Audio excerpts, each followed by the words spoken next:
Hi friends, నేను మీ భాస్కర్ మేకల. So మొత్తానికైతే సెకండ్ డే ఆఫ్ ఓటింగ్ మామూలుగా లేదబ్బా, రచ్చ లేపుతున్నారు.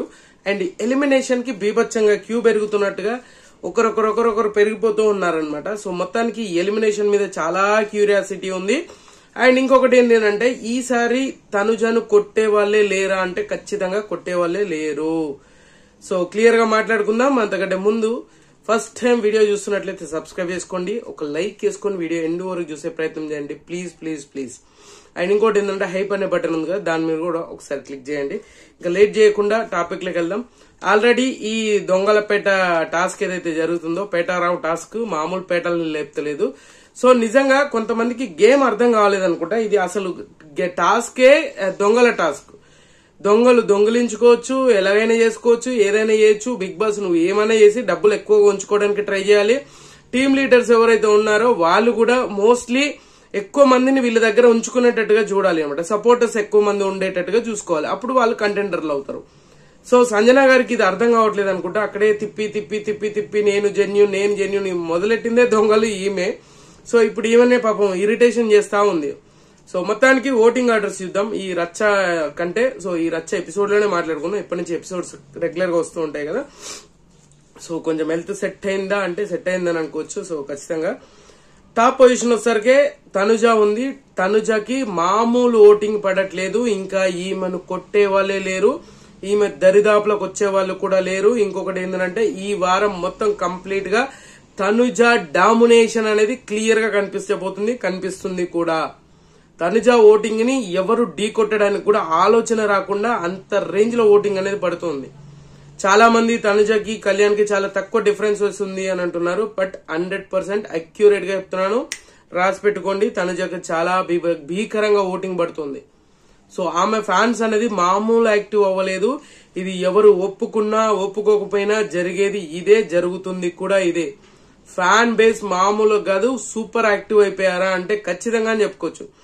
మార్నింగ్ కి ఇప్పటికి 1% తగ్గిందా అంటే కాదు. సో 34% తోటి చాలా క్లారిటీగా ఉంది. అండ్ ఇంకొకరికి ఓటింగ్ అనేది కొంచెం పెరిగింది కాబట్టి ఈమెకు తగ్గింది, కానీ కాన్స్టెంట్ ఓటింగ్ అనేది ఖచ్చితంగా పడుతుంది. తనుజ ఓటింగ్ ఎవరు ఢీ కొట్టలేరు, కొట్టు పెట్టుకోండి, ఎవరు ఢీ కొట్టలేరు. అంత రేంజ్ లో ఓటింగ్ అనేది పడుతూ ఉంది తనుజకి.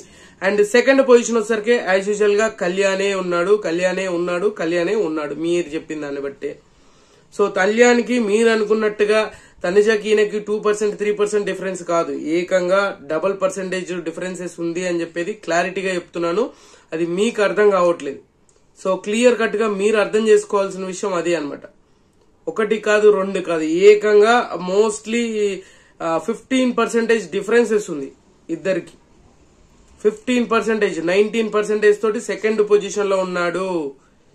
సో ఈయనకు వర్కౌట్ అవుతుందా అనంటే ఖచ్చితంగా టాస్క్లు కానీ చాలా వరకు బాగా ఆడుతున్నాడు.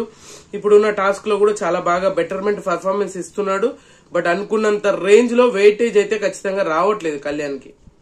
సో ఎవరు ఒప్పుకున్నా ఒప్పుకోకపోయినా కూడా ఇది జరిగేది ఇదే, జరుగుతుంది కూడా ఇదే. సో ఎప్పుడైతే ఆ తనుజ అనే పేరు కళ్యాణ్ కి అటాచ్డ్ గా లేకుండా ఉంటుందో అప్పుడు మాత్రం ఈయన కనిపిస్తూ ఉంటాడు. ఇది గుర్తుపెట్టుకోవాల్సిన విషయం అది అన్నమాట మీరు. సో ఏదో ఒక కార్నర్ లో తనుజ పేరు అయితే కళ్యాణ్ తో అటాచ్డ్ అవుతుంది, కళ్యాణ్ అటాచ్ చేస్తున్నాడు. సో ఆ ఒక్క పాయింట్ అనేది వదిలేస్తే ఖచ్చితంగా Kalyan is the best player, the best player అవుతాడు. సో అది ఎప్పటికైతుందో, అది కళలో మర్చిపోయేలాగా కళలో జరుగుతుందో ఏందో తెలియట్లేదు, కానీ మొత్తానికి మనోడు పరిస్థితి అంత దారుణంగా ఉంది. అండ్ తర్వాత పొజిషన్ వచ్చేసరికి మాత్రం ఎవరున్నారు, సంజన ఉన్నారు అనుకుంటున్నారు కదా. సంజనను బీట్ చేసి, సో దివ్య సంజన కంటే బెటర్మెంట్ ఓటింగ్ తోటి దివ్య థర్డ్ పొజిషన్ కి వచ్చింది. చాలా మంది దివ్య లాస్ట్ పొజిషన్ లో, బాటం పొజిషన్ లో ఉంది అని కూడా చెప్తున్నారు. బట్ నమ్మకండి, దివ్య ఫ్యాన్స్ ఖచ్చితంగా మీరు బాగా యాక్టివ్ గా అయ్యారు అండ్ మీరు వర్కౌట్ చేస్తున్నారు అనేది అయితే క్లియర్ గా అర్థం అవుతుంది అనమాట. సో అయినా కూడా మీ వర్షన్ మీరు వేసుకోవాల్సిన ఓట్లు ఖచ్చితంగా వేసుకోండి. అండ్ 12% మార్నింగ్ ఇప్పటికి పెద్ద డిఫరెన్స్ లేదు. బట్ ఏదైతే సంజనకి ఈమెకి మైనర్ డిఫరెన్సెస్ ఉందో దాన్ని లీడ్ చేయగలిగారు అంతే. సో 12% ఓటింగ్ తోటి థర్డ్ పొజిషన్ లో ఉన్నారు. అండ్ సంజన గారి కంటే మైనర్ గా ఓటింగ్ అనేది కొంచెం ఎక్కువగా ఉంది. సో దానివల్ల థర్డ్ పొజిషన్ లో ఉన్నారు. తర్వాత పొజిషన్ వచ్చేసరికి సంజన ఉంది, కానీ సంజన ఫస్ట్ టైం ఎలిమినేషన్ కి భయపడుతూ ఉంది అనేది అయితే క్లియర్ గా అర్థమవుతుంది. ప్రతి సిచ్యువేషన్ లో కూడా ప్రతిసారి కూడా సంజన మాట్లాడే మాట 2 వీక్స్ ఇమ్యూనిటీ అండ్ నాకు కొంచెం టెన్షన్ గా ఉంటది కదా, సో అందరు ఇట్లా దొంగతనం చేసేసి ఇద్దరు 2 వీక్స్ ఇమ్యూనిటీ లాక్కెళ్ళిపోవడం కరెక్ట్ కాదు కదా అనే టాపిక్ పదే పదే పదే పదే పదే పదే పదే రిపీట్ చేస్తుంది. సో ఎలిమినేషన్ కి చాలా అంటే చాలా వణికిపోతుంది. బయటికి చెప్పడానికి నేను 100% నేను ఫేస్ చేస్తా అని చెప్తుంది, కానీ అక్కడ తీరా చూసుకుంటే మాత్రం ఆ సిచ్యువేషన్ ఉండట్లే. క్లియర్ గా ఆ సిచ్యువేషన్ మారిపోతూ ఉంది అనమాట. మనం ఒకటి అనుకుంటే ఇంకొకటి జరగబోతుందా అన్నట్టుగా ఈమెకి ఏంటంటే భరణి వెళ్ళిపోయిన దగ్గర నుంచి ఒక తెలియని ఆ ఫియర్ అనేది వచ్చేసింది. ఎందుకనంటే భరణి లాంటి కంటెస్టెంట్ వెళ్ళిపోగలేదు, నేను వెళ్ళిపోలేను, నాకు కూడా ఆ సిచ్యువేషన్ వస్తుంది అలా అని చెప్పేసి డైరెక్ట్ గా లైవ్ లో మన ఎవరు నిఖిల్ తో డిస్కషన్ చేస్తుంది. భరణియే వెళ్ళిపోయాడు, నేను వెళ్ళిపోవడం పెద్ద విషయం కాదు కదా, నేను నామినేషన్లు ఉన్నా, నాకు కూడా కొంచెం స్కోప్ కావాలి కదా, నేను కూడా జెన్యున్ గా ఆడాలి కదా అని చెప్పేసి ఆమెకు తెలియని భయం పట్టుకుంది. సో ఆ భయమే ఈమె కొంప ముంచేలాగా ఉంది. ఆ భయం వల్ల ఆ గేమ్ మీద ఫోకస్ ఎంతసేపు జెన్యూనిటీ ఇది ఏదో చెప్పుకుంటా అసలు గేమ్ వదిలేసి మాటలు చెప్పుకుంటూ వెళ్ళిపోవడమే జరిగిపోతుంది అనమాట. సో ఆ విధంగా చూసుకుంటే 12% తోటి స్టేబుల్ ఓటింగ్ పడుతుంది, కానీ ఫియర్ వల్ల ఇంకా ఆ ఓపెన్ అప్ అనేది అవ్వలేకపోతుంది సంజన. సో 12% ఓటింగ్ తోటి 4th పొజిషన్ లో ఉంది అండ్ స్టేబుల్ ఓటింగ్ అయితే పడుతుంది సంజనకి, ఎవరు అన్నా ఏమనుకున్నా కూడా. సో తర్వాత వచ్చేసరికి రీతు ఉంది. రీతుకి డౌన్ ఫాలో తగ్గింది, మళ్ళీ ఓటింగ్ తగ్గుతూనే ఉంది. స్టార్టింగ్ ఫ్రీ ఎగ్జిస్టింగ్ నిన్న ఈ రోజు చూసుకుంటే మళ్ళీ మార్నింగ్ కి ఇప్పటికి మళ్ళీ 1% తగ్గింది, 8% ఓటింగ్ తోటి ఉంది. ఏం జరుగుతుంది అప్పా, ఏం జరుగుతుంది? సో ఈమెకు 1% ఓటింగ్ అనేది తగ్గింది. ఊహించిన దానికంటే ఇంకా ఎక్కువగా పర్ఫార్మెన్స్ రాబోతుందా అంటే రాబోతుంది అని చెప్పొచ్చు. అండ్ ఇంకొకటి ఏంటంటే చాలా చాలా చాలా చాలా ఇంట్రెస్టింగ్ గా మారబోతుంది అండ్ రీతు ఓటింగ్ అనేది కీలకంగా మారబోతుంది అండ్ ఎలిమినేషన్ లో రీతు అనేది కీలకంగా వర్తించబోతుంది. రీతుని టార్గెట్ చేసి రీతుని ఎప్పుడైతే ఎలిమినేషన్ చేద్దాం అనుకుంటారో ఆపోజిట్ వాళ్ళకి చాలా దెబ్బ పడిపోతూ ఉంటది, అది ఊహించని విధంగా దెబ్బ పడుతూ ఉంటది అనమాట. సో రీతుని ఎలిమినేట్ చేయాలనే ఆలోచన మీరు తీసేయండి, బిగ్ బాస్ ఏదో విధంగా కాపాడుతూనే ఉంటాడు అనిపిస్తుంది నాకైతే. అలాగని చెప్పేసి వీళ్ళకంటే తక్కువ ఉన్న వాళ్ళు ఉన్నారు, బెటర్మెంట్ పొజిషన్ లో ఉన్న వాళ్ళు ఉన్నారు, తక్కువ పొజిషన్ లో ఉన్నారు, ఈమె మధ్యలో ఉండిపోయింది. సో ఈమె 5th పొజిషన్ లో 8% ఓటింగ్ తోటి 5th పొజిషన్ లో ఉంది. ఈమె కూడా జంప్ జలాని మాధురి టీమ్ లో నుంచి సంజన టీమ్ లోకి జంప్ అవుతుంది. అండ్ ఇంకొకటి ఏంటంటే మెయిన్ గా మన ఇమాన్యుయల్ కూడా జంప్ అవుతాడు అనమాట. సో ఇక్కడ నుంచి అక్కడికి షిఫ్ట్ అయిపోతాడు, సో వాళ్ళ అమ్మ దగ్గరికి వెళ్ళిపోతాడు అనమాట. సో అలా జరుగుతూ ఉంది మొత్తానికైతే. 8% తోటి ఈమె 5th పొజిషన్. 6th పొజిషన్ వచ్చేసరికి రమ్య ఉంది. రమ్యకి 6% ఓటింగ్ అయితే కాన్స్టెంట్ గా పడుతూ ఉంది. 6% పడుతుంది. అరే ఏంట్రా ఏం జరుగుతుందిరా అనుకోవచ్చు, బట్ ఏంటంటే ఈమె ఇంపాక్ట్ క్రియేట్ చేయలేకపోతుంది. గుర్తుపెట్టుకోండి, ఏం చేసినా కూడా ఇంపాక్ట్ వస్తుంది అని అంటే ఏదో కాంట్రవర్సీ వేసి ఇంపాక్ట్ క్రియేట్ చేయాలనుకుంటే కాదు.